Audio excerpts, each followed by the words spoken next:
జై శ్రీరామ్. 2022 నుంచి 2025 ఆగస్టు వరకు మొత్తం 18 ప్రెడిక్షన్స్ అనేవి ప్రూవ్ అయ్యాయి. ఇవన్నీ కింద డిస్క్రిప్షన్లో ఇవ్వడం జరుగుతోంది. యుక్రెయిన్ అధ్యక్షుడు జెలెన్స్కీ 2026 జూలై లోపల ఆయన రిజైన్ చేయడం కానివ్వండి, లేకపోతే మరణించడం కానీ జరిగే అవకాశాలు ఎక్కువగా ఉన్నాయి. మేషరాశికి అధిపతి కుజుడు. మేషరాశిలో భరణి 4 పాదాలు, అశ్వి 4 పాదాలు, కృత్తిక 1వ పాదం ఉంటది. ఈ నక్షత్రం వాళ్ళందరికీ నేను చెప్పే మాస ఫలితాలు వర్తిస్తాయి. ఈ మాసంలో కుటుంబాధిపతి అయిన శుక్రుడు 9వ తారీఖు వరకు సింహరాశిలో ఉంటారు. దాని తర్వాత ఆయన కన్యా రాశికి వెళ్తున్నారు. రుణ రోగ శత్రుస్థానం అవుతుంది కన్యా రాశి మీకు. దానిలో శుక్రుడు నీచపడతాడు కన్యా రాశిలో. దాని మూలంగా 9వ తారీఖు నుంచి కుటుంబ పరంగా ఇబ్బందులు ఉంటాయి. జాగ్రత్త తీసుకొని, గొడవలు ఉంటాయి, విభేదాలు వస్తాయి. మీరు కొంచెం జాగ్రత్త తీసుకోండి. ధనపరంగా మాత్రం మేష రాశి వారికి లాభస్థానంలో రాహు ఉన్నారు. మరియు 19వ తారీఖు వరకు గురు దృష్టి కూడా రాహు మీద పడుతోంది. కాబట్టి మీకు ధనపరంగా మాత్రం ఈ మాసం అనేది ఎటువంటి లోటు అంటూ ఉండదు. ఏదో విధంగా మీకు ధనం అనేది చేతికి వస్తుంది, కానీ ఖర్చు కూడా విపరీతంగా ఉంటది. ఇక్కడ 12వ స్థానంలో శని భగవానుడు ఉన్నాడు. మేష లగ్నానికి అస్సలు యోగకారుడు కాడు శని. అలాంటి శని 12వ స్థానంలో వక్రించి ఉన్నాడు. కాబట్టి మీకు ధనపరం ఖర్చులు మాత్రం విపరీతంగా ఉంటాయి, ధనం వస్తుంది కానీ చేతికి. విద్యార్థులకి ఇక్కడ గురువు గారు 4వ స్థానంలోకి వస్తున్నారు అక్టోబర్ 19వ తారీఖు నుంచి. దాని మూలంగా విద్యార్థులకి చాలా అనుకూలంగా ఉంటుంది. 19వ తారీఖు తర్వాత నుంచి మీరు అనుకున్న యూనివర్సిటీలో కానివ్వండి, మీరు అనుకున్న కోర్సు కానివ్వండి, మీరు చేసే అవకాశం ఎక్కువగా ఉన్నది. చాలా చాలా ఆనందంగా ఉంటారు 19వ తారీఖు నుంచి మాత్రం.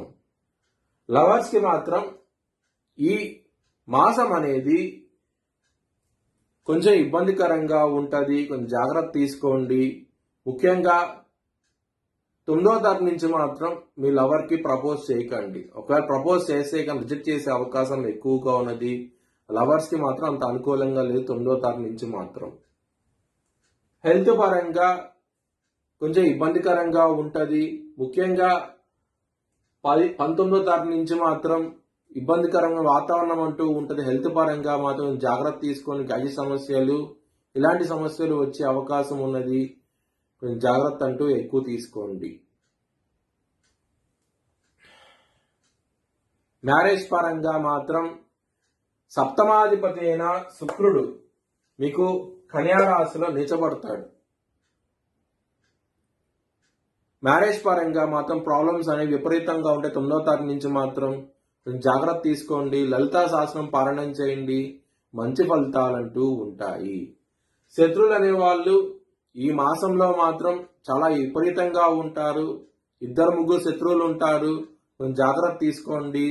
ఇక్కడ 12వ స్థానంలో శని ఇక్కడ సూర్యుని చూస్తూ ఉంటాడు 17వ తారీఖు వరకు. అలాగే శుక్రుడిని కూడా నేచబడి ఉన్నాడు కాబట్టి శని దృష్టి ఉంటది. కాబట్టి శత్రువులు అనే వాళ్ళు అధికంగా ఉంటారు. ఈ మాసంలో మాత్రం చాలా జాగ్రత్తగా ఉండండి. ముఖ్యంగా ఆడవాళ్ళతో చాలా జాగ్రత్తగా ఉండండి. ఈ మాసం అనేది అంత అనుకూలంగా లేదు మీకు. బిజినెస్ పరంగా అంత అనుకూలంగా లేదు మీకు. మీరు పెట్టుబడి పెట్టేటప్పుడు తగ్గించి పెట్టుకోండి. ఇబ్బంది పడే అవకాశాలు చాలా ఎక్కువగా ఉన్నాయి బిజినెస్ పరంగా మాత్రం. ముఖ్యంగా 24వ తారీఖు నుంచి మాత్రం ఇంకా జాగ్రత్త తీసుకోండి. డెసిషన్ మేకింగ్ లో రాంగ్ డెసిషన్స్ తీసుకుంటారు. దాని మూలంగా అష్ట కష్టాలను చూస్తారు. కొంచెం జాగ్రత్త తీసుకోండి బిజినెస్ పరంగా మాత్రం. కెరియర్ పరంగా, వృత్తి పరంగా మాత్రం మీకు గురువు గారి దృష్టి ఇక్కడ పడబోతోంది 10వ స్థానం మీద 19వ తారీఖు నుంచి మాత్రం. 19వ తారీఖు నుంచి మాత్రం మీకు వృత్తి పరంగా మాత్రం ఇంప్రూవ్మెంట్స్ అంటూ కనబడతాయి. గురువు గారు కర్కాటక రాశికి వస్తున్నారు. ఆయన ఉచ్చస్థితిలోకి రావటం మూలంగా మీకు మంచి ఫలితాలంటూ ఉంటాయి. మీ కెరియర్లో ప్రమోషన్స్ లాంటివి కానివ్వండి, హైక్స్ లాంటివి కానివ్వండి, దానికి కావాల్సిన డెవలప్మెంట్స్ అనేవి ఈ అక్టోబర్ మాసం నుంచి స్టార్ట్ అవుతాయి. చాలా చాలా ఆనందంగా ఉంటారు. మీ భవిష్యత్ వివరాల కోసమై హెచ్ఎల్ఎన్ జ్యుడిషియల్ అలయన్స్ సంప్రదించండి. Please like, share and subscribe my channel.